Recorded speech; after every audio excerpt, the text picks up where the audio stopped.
नमस्कार, स्वागत है आपका एबीपी गंगा पर। आप देख रहे हैं 70 का संग्राम। आपके साथ मैं हूं लवी गुप्ता। तो केंद्रीय गृह मंत्री अमित शाह ने उत्तराखंड में मुख्यमंत्री घसियारी कल्याण योजना को लॉन्च कर दिया। इस योजना से पशुओं के लिए चारा जुटाने के लिए महिलाओं के सर से बोझ कम होगा और उनके समय और श्रम की भी बचत होगी। इसके साथ ही गृह मंत्री शाह ने सहकारी समितियों के कंप्यूटराइजेशन का उद्घाटन भी किया।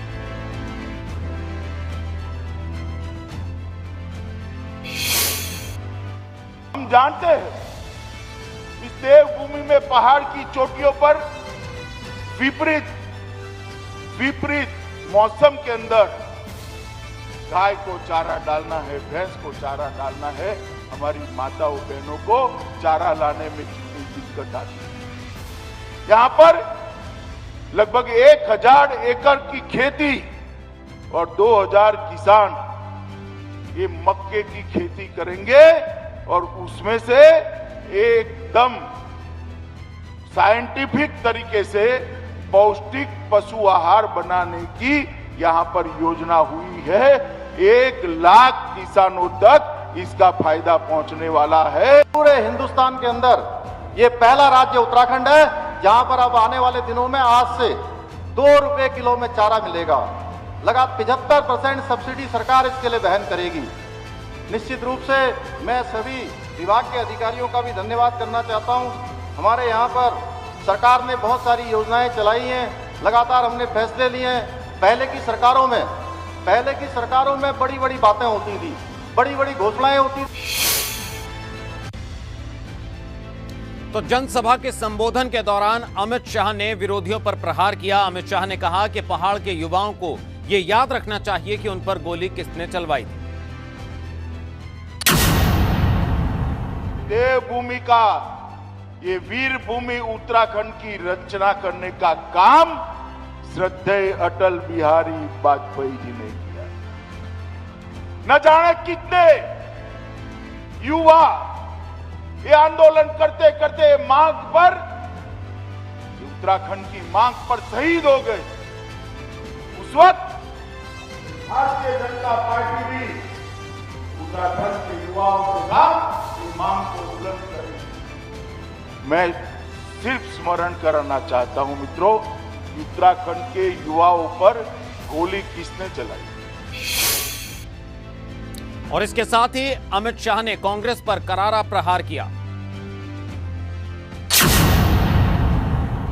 अभी कांग्रेस वालों को इलेक्शन जब आता है तब इनकी सीजन आ जाती है, तुरंत नए कपड़े सिला देते। 5 साल तक कहां थे, कोई हिसाब किताब नहीं। बाढ़ आई कहां थे, कोई हिसाब किताब नहीं। कोरोना आया कहां थे, कोई हिसाब किताब नहीं। और जब इलेक्शन आता है अलग अलग मुद्दों पर धरना, प्रदर्शन, प्रेस कॉन्फ्रेंस। रावत साहब, अब आपको जान गई है जनता।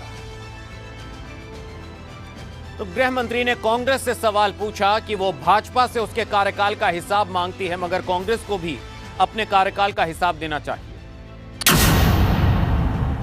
भाई आपकी भी 10 साल सरकार रही थी, सरदार मनमोहन सिंह इसके प्रधानमंत्री थे, रही थी या नहीं रही थी बताओ भाई, रही थी ना। अब कांग्रेस वालों को मैं सार्वजनिक रूप से कहकर जाता हूं, ये 10 साल के अंदर आपने उत्तराखंड से के लिए क्या किया, इसका हिसाब जरा ये देवभूमि की जनता को दीजिए। तो गृह मंत्री अमित शाह के बयान पर बोले हरीश रावत, किसी भी चैनल या सार्वजनिक स्थल पर डिबेट के लिए हूं तैयार। हरीश रावत ने घसियारी शब्द पर भी आपत्ति जताई। घसियारी शब्द को मां बहनों का अपमान बताया। बड़ी खबर इस वक्त की, गृह मंत्री अमित शाह के बयान पर कांग्रेस नेता और पूर्व मुख्यमंत्री हरीश रावत ने कहा कि मैं सार्वजनिक रूप से या किसी भी चैनल पर डिबेट के लिए तैयार हूं। हरीश रावत ने घसियारी शब्द पर भी आपत्ति जताई। घसियारी शब्द को मां और बहनों का अपमान बताया।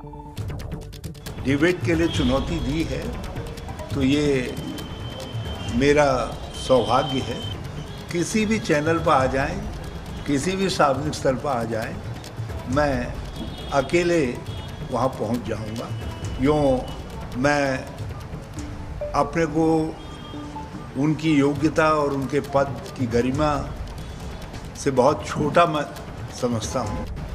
जुम्मे की नमाज को लेकर के, शुक्रवार की नमाज को लेकर के कहा है, तो मैं उनसे कहना चाहता हूँ कि सारी अपनी फौज, फर्रा, सीबीआई इत्यादि जो भी जितने उनके पास विंग हैं सबको लगा दें और वो नोटिफिकेशन, वो अधिसूचना दिखा दें जिस अधिसूचना में हमारी सरकार ने शुक्रवार की नमाज अदा करने के लिए छुट्टी घोषित की है।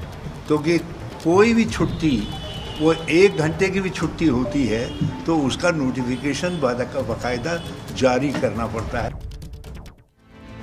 और आइए अब आपको अमित शाह के दौरे की 3 अलग अलग तस्वीरें दिखाते हैं जो खासी चर्चा में रही हैं। पहली तस्वीर उस समय की है जब मंच पर गृह मंत्री अमित शाह बैठे थे और मदन कौशिक उन्हें बोतल से पानी भरकर देते हैं।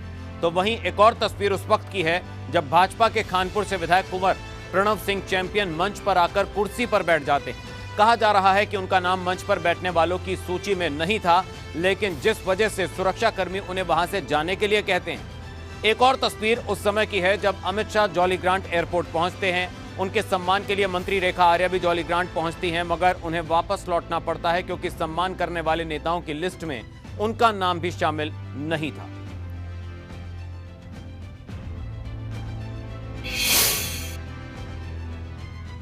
तो जनसभा के दौरान अमित शाह ने धामी सरकार के कामकाज की तारीफ की और कहा कि भाजपा सरकार अब तक अपने 85% चुनावी वादे पूरे कर चुकी है।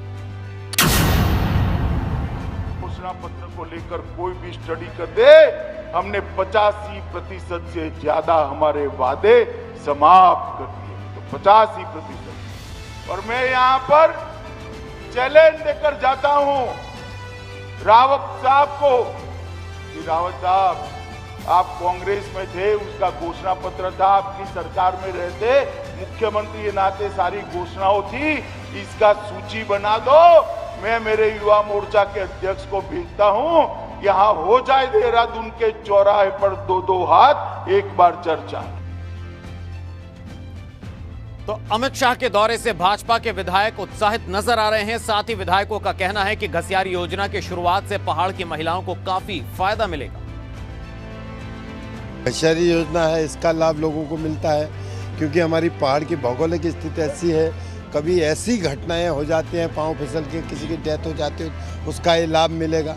और जो घास की मंडी लगाएंगे तो लोगों को आर्थिकी भी मजबूत होगी और इससे बिल्कुल एक बूस्टअप पूरे प्रदेश में होगा। आज अमित शाह का दौरा, सब लोग रिचार्ज हो गए हैं। एक संदेश जाके कर गए हैं अपने देश के गृह मंत्री। इससे वास्तव में अपने उत्तराखंड में बहुत बड़ा उत्साह है, कार्यकर्ताओं में उत्साह है। पहले से ही अपने प्रदेश के मुख्यमंत्री के नेतृत्व में हम 60 के पार जाने का पूरा प्रयास हो रहा था। मंत्री घसियारी कल्याणी योजना को लॉन्च किया है, इससे पहाड़ की महिलाओं को बहुत लाभ मिलने वाला है।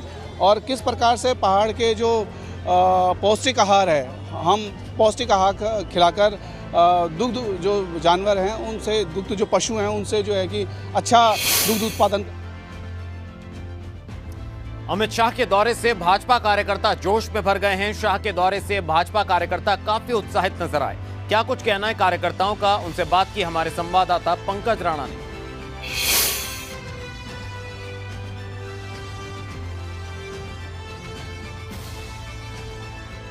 तो केंद्रीय गृह मंत्री अमित शाह के दौरे से भाजपा कार्यकर्ता जबरदस्त उत्साहित नजर आए।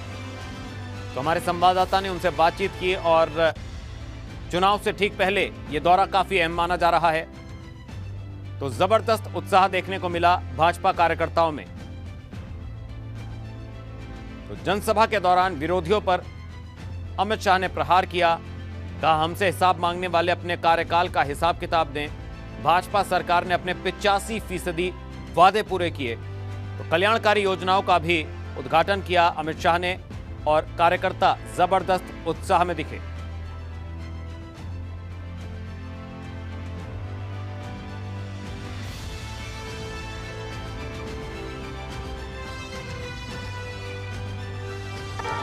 अमित शाह ने आज उत्तराखंड में चुनावी शंखनाद कर दिया है। कई महत्वपूर्ण बातें की हैं और वादे भी किए हैं कि आने वाले दिनों में उत्तराखंड को फिर संवारा जाएगा। कार्यकर्ताओं का जोश देख रहे हैं किस तरह से अमित शाह के नाम की टोपी लगाकर यहाँ पहुंचे हैं और खूब स्वागत यहाँ पर किया है, जमकर नारेबाजी हुआ है। एक तरह से ये कहा सकता है कि ये चुनावी शंखनाद है और अब उत्तराखंड चुनावों में जाने वाला है और उसके बाद कार्यकर्ताओं में उत्साह भरने के लिए अमित शाह आए थे। कई सरकारी योजनाओं का भी शुभारंभ किया है और अब ये सीधे तौर पर कहा सकते हैं अब कार्यकर्ता यहाँ से अपने फील्ड में जाएंगे और लोगों को बताएंगे कि भाजपा सरकार कितना महत्वपूर्ण काम आगे करने वाली है। कितना जोश है, कितना जोश है। बहुत जोश भर के जाने का, पहले भी जोश था, आज अमित शाह जी ने और जोश भर दिया।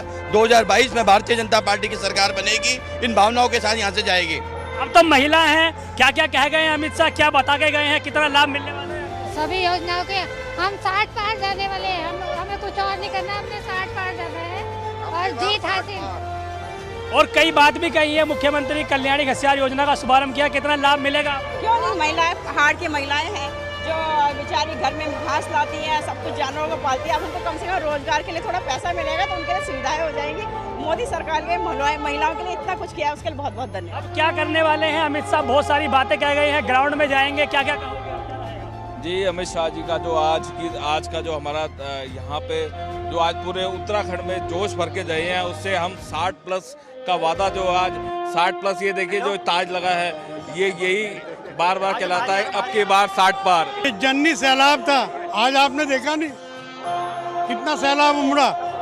अब की बार तो 60 पार है भाई, अब जीत जाएंगे पूरा, बिल्कुल 100%। काफी उत्साह अमित शाह के दौरे को लेकर है, कई बातें उन्होंने कही है और खासकर कार्यकर्ताओं से आह्वान किया है कि एक बार फिर उत्तराखंड पे जनता भरोसा जताए भाजपा पर, फिर से भाजपा में उत्तराखंड में भाजपा की सरकार बने। देहरादून से प्रतियोगी मनोहर रावत के साथ पंकज राणा, एबीपी का।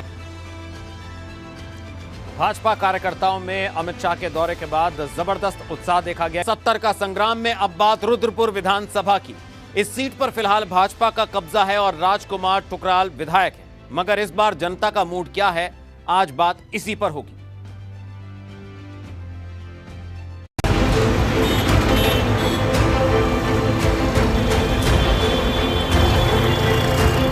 ऊधम सिंह नगर की रुद्रपुर विधानसभा सीट पर फिलहाल भाजपा का कब्जा है और राजकुमार ठुकराल यहां से विधायक हैं। 2012 से पहले रुद्रपुर और किच्छा एक विधानसभा क्षेत्र था। चलिए आपको दिखाते हैं कि सीट का सियासी इतिहास किस तरह से रहा है। रुद्रपुर किच्छा विधानसभा सीट पर सबसे पहले 2002 में चुनाव हुआ था और कांग्रेस के तिलक राज बेहड़ विधायक चुने गए थे। 2007 के चुनाव में भी कांग्रेस के तिलक राज बेहड़ की ही जीत हुई। रुद्रपुर और किच्छा अलग अलग विधानसभा क्षेत्र हो गए। रुद्रपुर में 2012 में चुनाव हुए तो भाजपा ने परचम लहराया और राजकुमार ठुकराल विधायक चुने गए, जबकि 2017 के चुनाव में भी भाजपा के राजकुमार ही विधायक चुने गए। कि इस शहर के अंदर ट्रांसपोर्ट नगर, इस शहर के अंदर ट्रंचिंग ग्राउंड की समस्या, इस शहर के अंदर अनाज मंडी का निर्माण, इस शहर के अंदर मेडिकल कॉलेज का निर्माण, इस शहर में सरकारी स्कूलों का निर्माण, ये सब छोटी चीजें हैं। सैकड़ों किलोमीटर सड़कें बना दी, सब छोटी चीजें। ये हम जनता पर एहसान नहीं कर रहे, ये हमारा परम कर्तव्य बनता है। विधायक ठुकराल को लगता है कि जीत का सिलसिला इस बार भी जारी रहेगा, मगर इस बार जनता का मूड कुछ और ही है। लोगों की नाराजगी इस बात को लेकर है कि ठुकराल जिन वादों के साथ जनता के बीच में गए थे, उन वादों पर खरे नहीं उतरे। यही वजह है कि इस बार उनकी सियासी नैया डगमगा रही है। एबीपी गंगा के लिए रुद्रपुर से विकास कुमार की रिपोर्ट।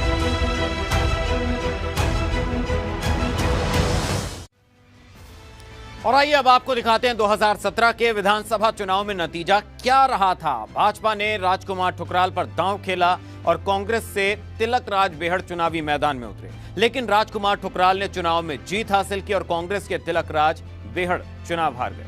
तो रुद्रपुर से विधायक राजकुमार ठुकराल दावा कर रहे हैं कि उन्होंने विकास के काफी काम करवाए हैं, जिनकी बदौलत जनता उन्हें फिर से चुनेगी, मगर कांग्रेस उनके दावों पर सवाल उठा रही है। जूल भूमि पर बैठे हुए लोगों को पट्टा मालिकाना मिले। 7 सितंबर को माननीय मुख्यमंत्री जी से आदेश कराया और 24 सितंबर को मंत्रिमंडल की बैठक में पास कराया। इतिहास में आज तक मुझसे पहले नजूल का मामला किसी ने उठाया होगा तो मैं संन्यास लूंगा। मेरी 20 की उपलब्धियां हैं बड़ी। सिटी क्लब, मेडिकल कॉलेज, तहसील, जवाहरलाल नेहरू अस्पताल, झील, बड़े बड़े प्रोजेक्ट है। कितने प्राइमरी, जूनियर, हाई स्कूल है, इंटर कॉलेज है, कोई एक इंटर कॉलेज गिना दें, कोई एक हाई स्कूल बनाया हो गिना दें, कोई एक प्राइमरी नई बनाई हो जो अलग से निर्माण किया हो। और चलिए अब आपको दिखाते हैं रुद्रपुर की जनता के बड़े मुद्दे क्या हैं। तो सबसे पहले बात उस मुद्दे की, नूजल और दान पात्र की भूमि पर मालिकाना हक, यह सबसे बड़ा मुद्दा रुद्रपुर का। वहीं ट्रंचिंग ग्राउंड की समस्या भी एक बड़ा मुद्दा है रुद्रपुर का। इसके साथ साथ पानी की निकासी भी एक बड़ी समस्या, पार्किंग की समस्या है रुद्रपुर में, और अस्पतालों में डॉक्टर की कमी, यह भी एक बड़ा मसला है। रेलवे स्टेशन यूपी में होने के कारण भी समस्या होती है। तो ये बड़े मुद्दे हैं रुद्रपुर की जनता के। चलिए अब आपको दिखाते हैं रुद्रपुर की जनता विधायक के कामकाज से कितने खुश है। विधायक जी के वर्तमान में विधायक जी जिन कॉलोनी में उनको बुलाया जाता है, जहां पर उनसे विकास के बारे में कहा जाता है, उस कॉलोनी में तो विकास कर ही रहे हैं, लेकिन आम तौर पर सभी जगह विकास नहीं हो रहा है। विधायक जी को तो हमने 10 साल में एक बार भी नहीं देखा अपनी कॉलोनी में। बाकी विकास को तो आप देख रहे हो, रोड कितनी बनी है, क्या बनी है। विधायक जी के काम से खुश नहीं है हम। जिन गलियों में हम जा नहीं सकते थे, उन गलियों में रोडें आजकल मुझे बहुत संतोषजनक दिखती हैं, रास्ते बड़े अच्छे दिखते हैं। फिर भी विकास की जरूरत तो है ही। तो विधायक जी के कामकाज पर यह थी जनता की राय, और इसी के साथ 70 का संग्राम के इस सफर में अभी बस इतना ही। एबीपी गंगा पर खबरें लगातार जारी हैं, आप बने रहिए एबीपी गंगा के साथ। एबीपी गंगा, खबर आपकी जुबान।